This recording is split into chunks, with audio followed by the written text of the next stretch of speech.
इस पूरे हफ्ते हमने सोने चांदी को लेकर खूब बातें सुनी और ये हफ्ता घटनाक्रम से भरा हुआ साबित हुआ, जिसने एक ही झटके में ग्लोबल मार्केट सोने चांदी की कीमतों की चाल को हिलाकर रख दिया।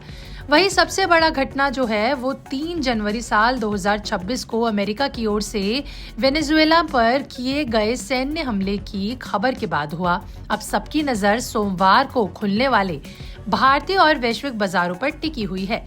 सवाल यही है कि क्या आने वाला हफ्ता सोने के लिए नई ऊंचाई लेकर आएगा या इस तेजी के बाद बाजार थोड़ा ठहर सकता है। तो चलिए आज के वीकली गोल्ड आउटलुक में जानते हैं कि इस हफ्ते के हाल से लेकर आने वाले हफ्ते की चाल पर नजर डालते हैं। आने वाले पूरे हफ्ते के गोल्ड और सिल्वर आउटलुक कैसा रह सकता है, आइए इस पर बात करते हैं। देखिए, पहले बीते हफ्ते की बात करें तो 3 जनवरी साल 2026 को अमेरिका की ओर से वेनेजुएला पर हमला हुआ और जैसे ही खबर आई ग्लोबल मार्केट्स भले ही वीकेंड के कारण बंद थे, लेकिन ग्रे मार्केट और सेंटिमेंट्स ने साफ संकेत दे दिया कि सोमवार को बाजार बेहद वोलेटाइल रहने वाला है। सोना अंतर्राष्ट्रीय बाजार में $4,400 प्रति आउंस के पार निकल चुका है। वहीं डॉलर की मजबूती और सेफ हेवन डिमांड के चलते भारतीय रुपया 90 के मनोवैज्ञानिक स्तर के आसपास कमजोर बना हुआ है। ऐसे में सवाल यही है कि क्या आने वाले हफ्ते में सोना और चांदी और ऊपर जाएंगे या फिर यहां से ठहराव देखने को मिलेगा। इस पूरे घटनाक्रम पर IBGA के national secretary CS Surendra Mehta का साफ मानना है कि मौजूदा हालात में गोल्ड और सिल्वर की कीमतों को सटीक रूप से प्रेडिक्ट करना लगभग नामुमकिन हो गया है। वजह साफ है, मार्केट पूरी तरह इवेंट बेस्ड ट्रेडिंग मोड पर चल गया है। कोई भी अचानक खबर, कोई भी बयान या कोई नया देश इस जियोपॉलिटिकल टेंशन में कूदता है तो कीमतें मिनटों में दिशा बदल सकती हैं। अगर हम सिल्वर की बात करें तो वहां हालात और भी ज्यादा उलझे हुए हैं। कई देशों में स्पॉट प्राइस और फ्यूचर प्राइस के बीच भारी डिस्कनेक्ट देखने को मिल रहा है। कहीं सिल्वर $130 के आसपास ट्रेड होने की खबर है तो कहीं $100 से ऊपर और कहीं इससे काफी नीचे। इसका मतलब साफ है कि सिल्वर इस वक्त बेहद अनप्रिडिक्टेबल जोन में है। ऐसे में निवेशक को बेहद सतर्क रहने की जरूरत है। अब सवाल है कि क्या सोना, जो पिछले कुछ समय से सिल्वर के मुकाबले थोड़ा ठहरा हुआ दिख रहा था, अब रफ्तार पकड़ सकता है या नहीं। तो मेहता जी का ये भी कहना है कि अमेरिका ने अगर वेनेजुएला के गोल्ड और दूसरे रणनीतिक रिजर्व पर कंट्रोल मजबूत कर लिया तो इससे अमेरिकी अर्थव्यवस्था को मजबूती मिल सकती है। और जब अमेरिकी अर्थव्यवस्था मजबूत होती है तो आमतौर पर सोने के लिए ये नकारात्मक संकेत माना जाता है।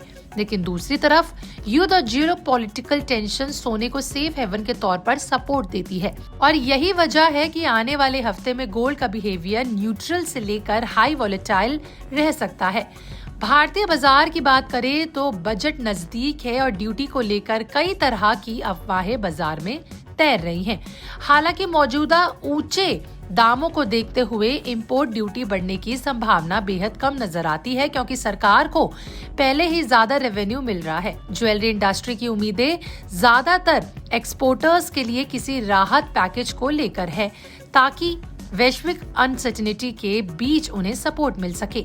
रुपए की कमजोरी भी इस पूरे समीकरण का बड़ा हिस्सा है। जब तक अमेरिका के साथ ट्रेड डील को लेकर कोई स्पष्टता नहीं आती है तब तक रुपए पर दबाव बना रह सकता है। हालांकि बजट से पहले रुपया में हल्की मजबूती जरूर देखने को मिल सकती है, लेकिन इसे किसी मजबूत ट्रेंड की तरह नहीं देखा जा सकता। अगर आने वाले हफ्ते के संभावित लेवल्स की बात करें तो अंतर्राष्ट्रीय बाजार में गोल्ड का सपोर्ट जोन $4,250 के आसपास बनता दिख रहा है। वहीं जबकि ऊपर की तरफ 4,350 से $4,550 तक की रेंज ओपन रह सकती है। भारतीय बाजार में ये दायरा लगभग 1.33 लाख रुपए के सपोर्ट से लेकर 1.41 लाख रुपए के रेजिस्टेंस तक देखा जा सकता है। सिल्वर में रेंज और भी बड़ी है, जो साफ बताती है कि जोखिम भी उतना ही ज्यादा है। निवेशकों के लिए सबसे जरूरी बात यही है कि इस हफ्ते किसी भी अफवाह या फिर एक तरफा खबर के आधार पर जल्दबाजी में फैसला बिल्कुल न लें। ये बाजार खबरों से चल रहा है और हर कहीं नई अपडेट्स कीमतों को पलट सकती हैं। लॉन्ग टर्म निवेशकों के लिए गिरावट पर खरीदारी के मौके बन सकते हैं, जबकि शॉर्ट टर्म ट्रेडर्स को बेहद सतर्क रहना होगा।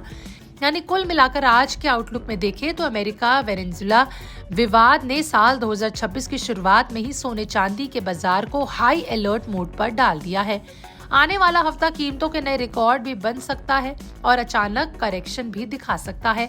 ऐसे में सबसे समझदारी भरा कदम यही है कि बाजार पर पैनी नजर रखें, रिस्क मैनेजमेंट को नजरअंदाज बिल्कुल ना करें और हर कदम सोच समझ कर उठाएं, क्योंकि ये हफ्ता गोल्ड और सिल्वर के लिए बेहद निर्णायक साबित हो सकता है। आपका इस पर क्या कहना है? कमेंट सेक्शन में लिखकर जरूर बताइएगा। मिलते हैं अगले वीकली आउटलुक में, तब तक के लिए अपनी राय कमेंट में बताएं।